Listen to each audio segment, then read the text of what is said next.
तपाईँ साप्ताहिक बाइबल पाठ प्लेनफिल्ड क्रिस्चियन साइन्स चर्च, स्वतन्त्रबाट सुन्दै हुनुहुन्छ। त्यो अमेरिकाको प्लेनफिल्ड न्यू जर्सीमा अवस्थित छ। थप जानकारीको लागि कृपया हाम्रो वेबसाइट भ्रमण गर्नुहोस्। www.plainfieldcs.com। यो लागि पाठ हो आइतबार असार 15 गते 2026। विषय: पदार्थ, स्वर्णपाठ, हितोपदेश। परमेश्वरको आशीर्वादले धन सम्पत्ति ल्याउँछ अनि उहाँले यसमा कष्टहरू थप्नुहुन्न। उत्तरदायी पढाइ। हिब्रू। विश्वासद्वारा हामी बुझ्दछौँ कि परमेश्वरले आफ्नो आदेशद्वारा यो संसारको सृष्टि गर्नुभयो। यसले हामी बुझ्दछौँ जो दृश्य छ त्यो कुनै अदृश्यद्वारा बनाइएको थियो। परमेश्वरले अब्राहमलाई अर्कै ठाउँको यात्रा गर्न अराउनुभयो जुन उहाँले उनलाई दिने वचन दिनुभएको थियो। त्यो अर्को ठाउँ कुन हो र कहाँ छ, त्यसको ज्ञान अब्राहमलाई थिएन। तर परमेश्वरको आज्ञा मानेर उनले यात्रा सुरु गरे किनकि उनको विश्वास थियो। अब्राहम एउटा बलियो जग भएको नगरको प्रतीक्षामा थिए, जसलाई बनाउने र सृष्टि गर्ने परमेश्वर नै हुनुहुन्छ। मूसा बढेर ठुला भए। आफ्नो विश्वासको कारणले उनले आफूलाई फिरौनकी छोरीको छोरा कहलाउन चाहेनन्।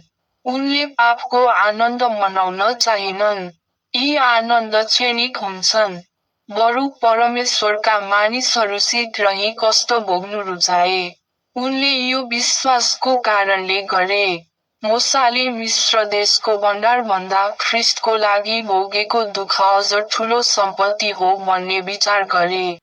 मूसाले परमेश्वरबाट पुरस्कार हेर्पखिरहेके विश्वासकै कारणले उनले मिस्र देश छोडे। उनी राजाको रिसदेखि डराएनन्। उनी डटिरहे, जस्तो कि अदृश्य परमेश्वरलाई उनी देख्न सक्छन्। पाठ सेर्मन। बाइबलबाट वचन सङ्ग्रह। तपाईको प्रिय अनुग्रह भन्दा कुनै चिज पनि बहुमूल्य छैन। मानिस जाति र स्वर्गदूतहरू तपाईँ कहाँ सुरक्षाको निम्ति आउँछन्।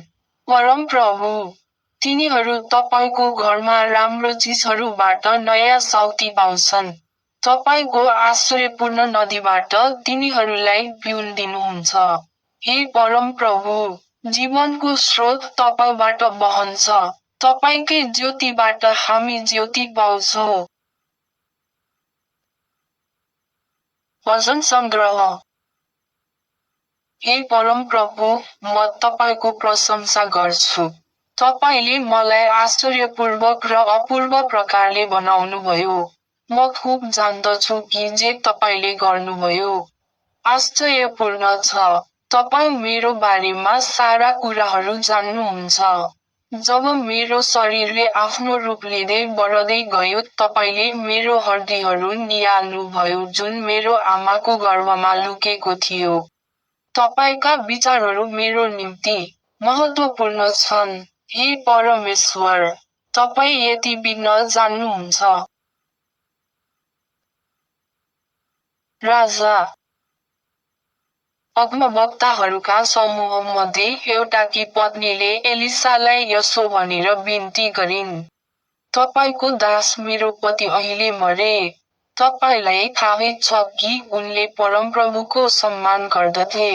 तर उनले एकजना मानिसको ऋण लिएका थिए। र अहिले त्यो मानिसले मेरो 2 जना छोराहरूलाई लिन र तिनीहरूलाई आफ्नो दास बनाउन आइरहेको छ। एलिसाले जवाफ दिए, म कसरी तिम्रो मद्दत गर्न सक्छु? मलाई भन, तिमीसँग घरमा के छ? आइमाईले भनी, मसित घरमा केही छैन। मसित एउटा भाँडोमा भद्रक्षको तेल मात्र छ। तब एलिसाले भने, जाऊ र आफ्ना सबै छिमेकहरूबाट कचौराहरू मागेर ल्याऊ। सबै कचौराहरू खाली हुनुपर्छ। धेरै कचौराहरू ल्याऊ। त्यसपछि आफ्नो घर जाऊ अनि रोकाहरू बन्द गर। तिमी र तिम्रा छोराहरू मात्र भित्र हुनेछौ। तब सबै ती भाँडाहरूमा तेल खन्यौ।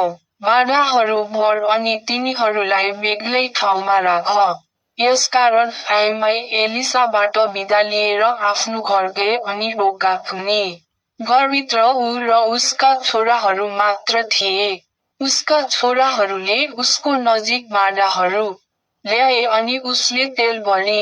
उसले धेरै भाँडाहरू भरे। अन्तमा उसले आफ्नो छोरालाई भने, मलाई अर्को भाँडा देऊ। तर सबै भाँडाहरू भरिएका थिए। छोराहरूमध्ये एकजनाले आमालाई भन्यो, अरू भाँडा छैन। त्यसबेला आमखोरामा तेल सकिएको थियो। तब आइमाईले परमेश्वरका जनलाई के भयो भनी। एलिसाले उसलाई भने, जाऊ, तेल बेच अनि बेचेपछि आफ्नो ऋण तिर्ने काम गर। तिमी र तिम्रा छोराहरू रहेको रुपियाँमा गुजारा गर्न सक्छौ। हितोपदेश। तिम्रो सम्पत्तिले परमप्रभुको आदर गर। तिम्रो सर्वोत्तमबाट परमप्रभुलाई चढाऊ। त्यसपछि तिम्रो सम्पूर्ण खाँचो पूरा हुनेछ। तिम्रा ढुकुटीहरू अन्नले भरिनेछन् अनि तेरा मसबाट दाखरस पोखिरहेको हुनेछ। मत्ती। येशूले गालिलका सबै ठाउँहरूमा यात्रा गर्नुभयो। उहाँले तिनीहरूको सभाघरहरूमा सिकाउन लाग्नुभयो अनि स्वर्गको राज्यको बारेमा सुसमाचार प्रचार गर्नुभयो। उहाँले मानिसहरूमा भएका हरेक किसिमका रोग र शारीरिक कमजोरीहरूलाई निको पार्नुभयो। मत्ती। येशू डाँडामा उक्लेर बस्नुभयो। उहाँका चेलाहरू पनि उहाँको नजिक आएका थिए। उहाँले तिनीहरूलाई सिकाउन थाल्नुभयो। उहाँले भन्नुभयो, मत्ती। आफ्नो निम्ति पृथ्वीमा सम्पत्ति नथुपार, जहाँ खिया र किराहरूले सम्पत्ति ध्वंस पारिदिनेछ। अनि चोरहरूले पनि तिम्रो घर फोरेर त्यहाँको सम्पत्ति चोर्छन्। तर आफ्नो निम्ति स्वर्गमा धन सम्पत्ति थुपार। स्वर्गमा भएको धन सम्पत्ति खिया र किराहरूले नष्ट पार्न सक्दैन। चोरले पनि त्यहाँ पसेर चोर्न सक्दैन। कारण जहाँ तिम्रो धन हुन्छ, त्यही तिम्रो मन पनि हुनेछ। कसैले पनि दुई मालिकको सेवा एकै समयमा गर्न सक्दैन। उसले एउटालाई घृणा र अर्कोलाई प्रेम गर्नेछ, अथवा त्यो एउटासित झुक्नेछ र अर्कोलाई तुच्छ गर्नेछ। यसैले एउटै समयमा एकै साथमा तिमीहरूले परमेश्वर र धनको चाकरी गर्न सक्दैनौ। बाँसलाई के खानुपर्ने भन्ने विषयमा तिमीहरू चिन्तित हुनु हुँदैन। तिमीलाई शरीरको निम्ति चाहिने वस्त्रका विषयमा फिक्री नगर। खानेकुरा भन्दा जीवन धेरै मूल्यवान छ, अनि लुगाफाटा भन्दा शरीर धेरै मूल्यवान छ। यस प्रकार परमेश्वरले जमिनमा झारपात उमारेर सजाउनुहुन्छ। ती आज देखिन्छ, भोलि आगोमा फ्याँकिनेछ र जलाइनेछन्। यसकारण परमेश्वरले नै तिमीहरूलाई अझ राम्ररी लुगाफाटा पहिराइदिनु हुने छैन र अल्पविश्वासी हो यसर्थ फिक्री गर्दै यसो नभन, हामी के खाउला वा हामी के लगाउला। परमेश्वरमा विश्वास नगर्नेहरूले मात्रै यी कुराहरू पाउने इच्छा गर्दछन्। यसकारण फिक्री नगर, किनभने स्वर्गमा बस्नुहुने पिताले तिमीहरूलाई यी सबै थोकको आवश्यक छ भनी जान्नुहुन्छ। तिमीहरू अरू थोकभन्दा परमेश्वरको राज्य र उहाँको धार्मिकताको विषयमा इच्छा गर। तब उहाँले तिमीहरूलाई तिमीहरूले चाहेका यी जम्मै कुराहरू दिनुहुनेछ। जसद्वारा भोलिको निम्ति तिमीहरूले त्यति फिक्री गर्नुपर्ने छैन। प्रत्येक दिनमा आफ्नै समस्या हुन्छ। भोलिको दिनको पनि आफ्नै समस्याहरू छ। कोरिन्थी, हामी जान्दछौँ, यस धरतीमा हामी जुन तम्बुमा बस्छौँ त्यो नष्ट हुनेछ। तर जब त्यो नष्ट हुनेछ, हामीले बस्ने घर परमेश्वरबाट पाउनेछौँ। त्यो घर मानिसले बनाएको होइन। यो घर स्वर्गमा हुन्छ र अनन्त रहनेछ। हामीलाई हाम्रो वर्तमान घरमा वाक्क दिक्क लागिसकेको छ अनि स्वर्गीय घर पाउने इच्छा गरिरहेका छौँ अनि परमेश्वरले हामीलाई दिनुहुनेछ। त्यो हामीलाई पहिर्याइदिनेछ र हामी नाङ्गो हुने छैनौँ। जतिन्जेल हामी यस शरीरमा बस्छौँ, हामी चिन्ताग्रस्त छौँ र गनगनाउ छौँ। मेरो भनाइको अर्थ यो हुन्न कि हामी यस घरलाई छोड्न चाहन्छौँ, तर हामी हाम्रो स्वर्गीय घरमा जान चाहन्छौँ अनि जब यो शरीरको अन्त हुन्छ यो जीवनले ढाकिनेछ। परमेश्वरले हामीलाई यसैको लागि सृष्टि गर्नुभएको छ। अनि उहाँले बाचा स्वरूप हामीलाई आत्मा दिनुभएको छ ताकि उहाँले हामीलाई नयाँ जीवन दिनुहुनेछ। यसैकारण हामी सधैँ भरोसामा छौँ। हामी जान्दछौँ कि जति समयसम्म हामी यस शरीरमा रहन्छौँ, हामी प्रभुबाट टाढा हुन्छौँ। हामी विश्वासको मार्गदर्शनमा बाँचेका छौँ जे देख्छौँ त्यसले होइन। त्यसैले त म भन्छु हाम्रो भरोसा छ।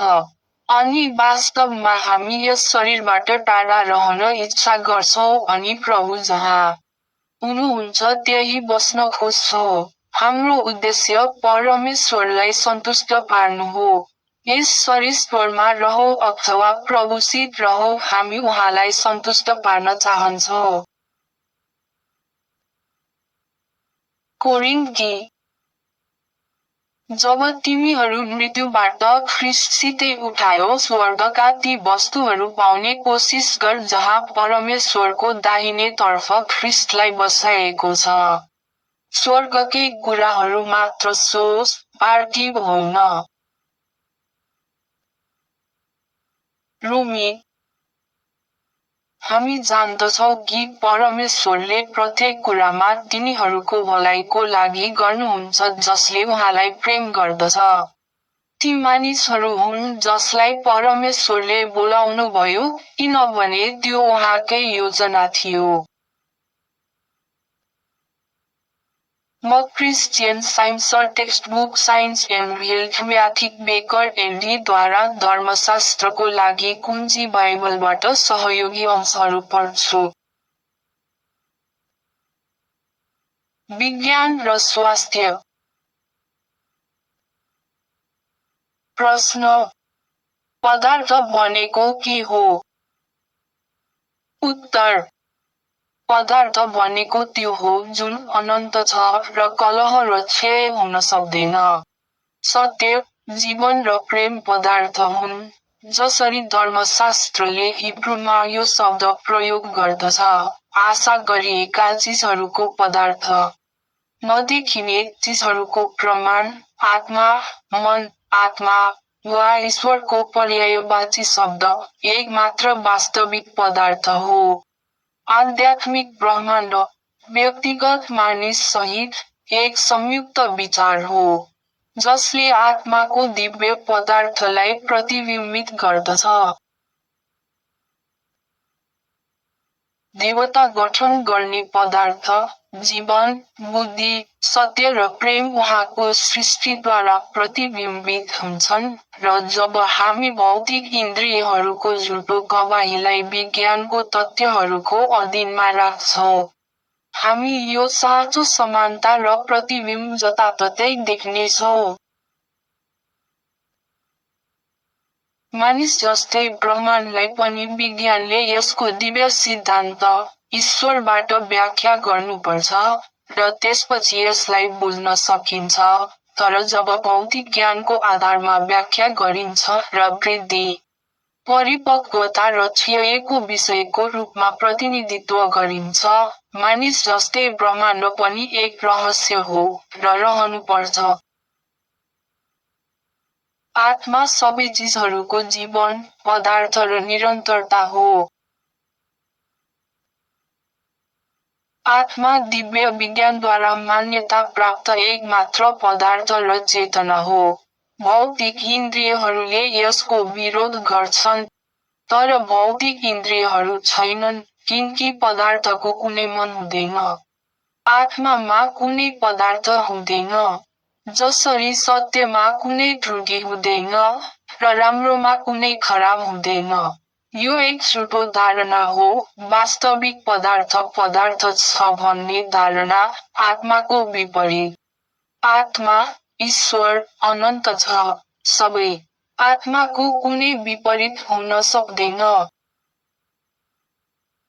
त्यो पदार्थ पर्याप्त छ वा जीवन र संवेदना छ, नश्वरहरूको झुटा विश्वासहरूमध्ये एक हो, र केवल एक काल्पनिक नश्वर चेतनामा अवस्थित छ।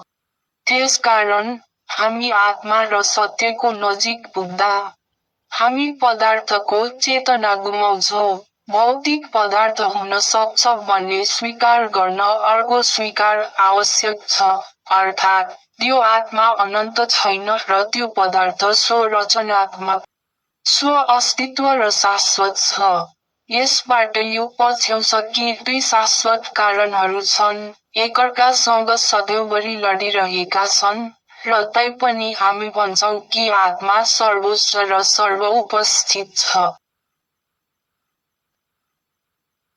ईश्वर पदार्थ हो र मानिस दिव्य स्वरूप र समानता हो। त्यसैले मानिसले चाहनुपर्छ, र वास्तवमा, केवल भलाइको पदार्थ आत्माको पदार्थ हुन्छ, पदार्थ हुन्न।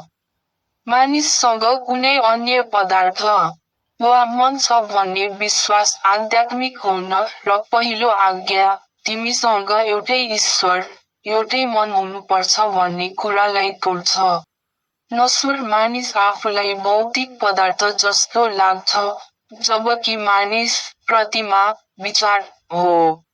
भ्रम, पाप, रोग र मृत्यु भौतिक भावनाको झुटो गवाहीबाट उत्पन्न हुन्छन्, जुन अनन्त आत्माको केन्द्रीय दूरी बाहिरको अनुमानित दृष्टिकोणबाट सबै कुरा उल्टो पारिएको मन र पदार्थको उल्टो छवि प्रस्तुत गर्दछ।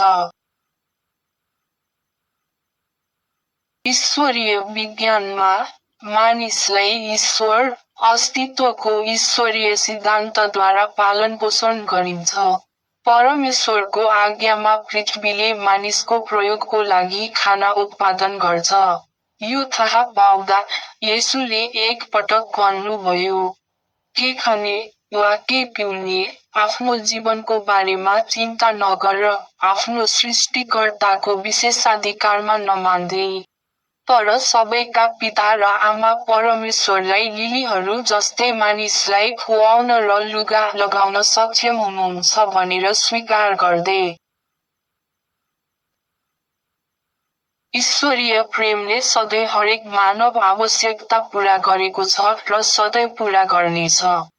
यो कल्पना गर्नु राम्रो होइन कि येशूले केवल एक चयनित सङ्ख्याको लागि वा सीमित समयको लागि मात्र निको पार्ने ईश्वरीय शक्ति प्रदर्शन गर्नुभयो, किनकि सबै मानवजातिलाई र हरेक घण्टामा, ईश्वरीय प्रेमले सबै राम्रो आपूर्ति गर्दछ।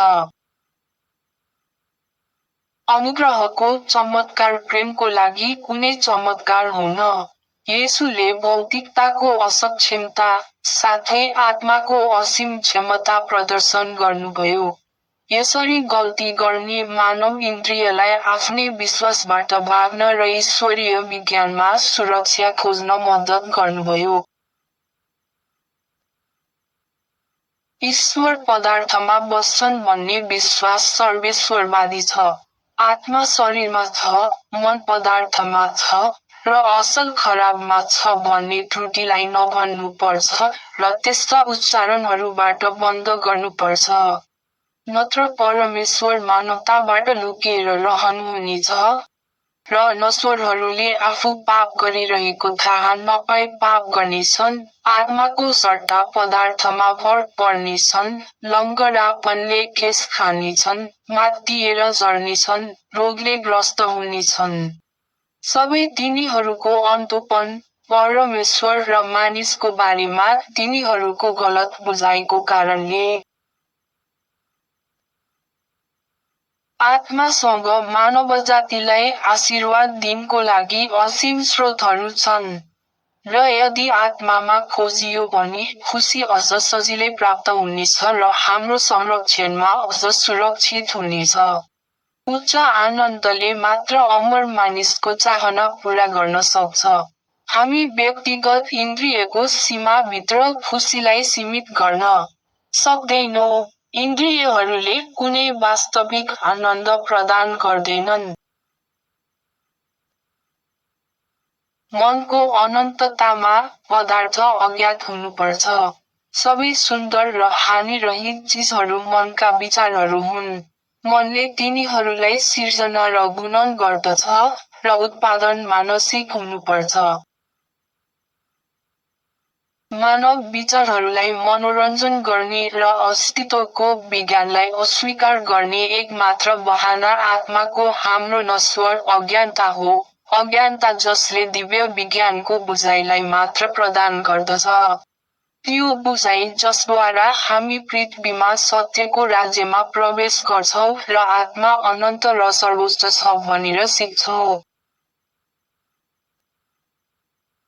मानव क्षमता परमेश्वरको सृष्टि र यसको आध्यात्मिक उत्पत्ति प्रदर्शन गर्ने ईश्वरीय शक्ति र उपस्थितिलाई बुझ्न र बुझ्न ढिलो छ। नश्वरहरूले कहिले अनन्तलाई जान्न सक्दैनन्। जबसम्म तिनीहरूले पुरानो मानिसलाई त्याग्दैनन् र आध्यात्मिक छवि र समानतामा पुग्दैनन्। अनन्ततालाई के बुझ्न सक्छ? प्रेरितको भाषामा, हामी सबै विश्वासको एकतामा, र परमेश्वरको पुत्रको ज्ञानमा, एक सिद्ध मानिसमा, ख्रिस्टको पूर्णताको कदको नापमा आउँदैनौँ, भनेर हामी कसरी घोषणा गर्ने? मानिसले आध्यात्मिक अस्तित्वलाई त्यति नै अनुपातमा बुझ्छ जति उसको सत्य र प्रेमको खजाना बढ्दै जान्छ। नश्वरहरूले ईश्वरतिर आकर्षित हुनुपर्छ, तिनीहरूको स्नेह र उद्देश्यहरू आध्यात्मिक रूपमा बढ्नुपर्छ।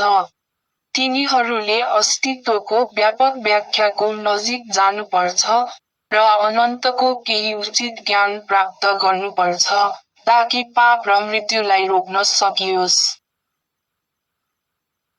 आत्माको लागि पदार्थ त्याग्ने अस्तित्वको यो वैज्ञानिक भावनाले कुनै पनि हिसाबले मानिसको देवतामा समाहित हुने र उसको पहिचान गुमाउने सङ्केत गर्दैन, तर मानिसलाई विस्तारित व्यक्तित्व, विचार र कार्यको फराकिलो क्षेत्र, अझ व्यापक प्रेम, उच्च र स्थायी शान्ति प्रदान गर्दछ। जब हामी महसुस गर्छौँ कि जीवन आत्मा हो, कहिले पनि पदार्थमा वा पदार्थमा हुन्न, यो बुझाइ आत्मपूर्णतामा विस्तार हुनेछ, परमेश्वरमा सबै कुरा व्यक्त हुनेछ, राम्रो, र अरू कुनै चेतनाको आवश्यकता पर्दैन। मम्मी म्याकर बेकर एडीले चर्च म्यानुअलमा दिएको अनुसार 3वटा दैनिक कर्तव्यहरू पढ्छु। दैनिक प्रार्थना। प्रत्येक दिन प्रार्थना गर्नु यस चर्चका प्रत्येक सदस्यको कर्तव्य हुनेछ। तपाईको राज्य आउँछ, ईश्वरीय सत्य, जीवन, र प्रेमको शासन ममा स्थापित होस्, र मबाट सबै पाप हटाउन। र तपाईको वचनले सबै मानिस जातिको स्नेह समृद्धि, र तिनीहरूलाई शासन गर्न सक्छ। प्रेरणा र कार्यहरूको लागि नियम। न त दुश्मनी वा न केवल व्यक्तिगत अनुन्नोखले मदर चर्चका सदस्यहरूको मनसाय वा कार्यलाई प्रोत्साहित गर्नुपर्दछ। विज्ञानमा, ईश्वरीय प्रेमले मात्र मानिसलाई चलाउँछ। र एक ईसाई वैज्ञानिकले प्रेमको मिठो सुविधाहरू प्रतिबिम्बित गर्छन्, पापलाई हप्काउँदा, साँचो भ्रातृत्व, परोपकार र क्षमामा। यस चर्चका सदस्यहरूले दिन हेर्नुपर्दछ र सबै खराबीबाट छुटकारा पाउन प्रार्थना गर्नुपर्दछ, भविष्यवाणी गर्न, न्याय गर्ने, निन्दा गर्ने, सल्लाह दिने, प्रभाव पार्ने वा गल्तीबाट प्रभावित हुनबाट ड्युटी गर्न सतर्कता। यो चर्चका प्रत्येक सदस्यको कर्तव्य हुनेछ कि उसले आक्रामक मानसिक सल्लाहको विरुद्ध दिन स्वयंलाई बचाउनुपर्छ, र परमेश्वर, आफ्ना नेता र मानिस जातिप्रति आफ्नो दायित्वलाई बिर्सनु वा बेवास्ता गर्नु हुँदैन। उसको कामले उसलाई न्याय गरिनेछ, र न्याय गरिनेछ वा दोषी हुनेछ।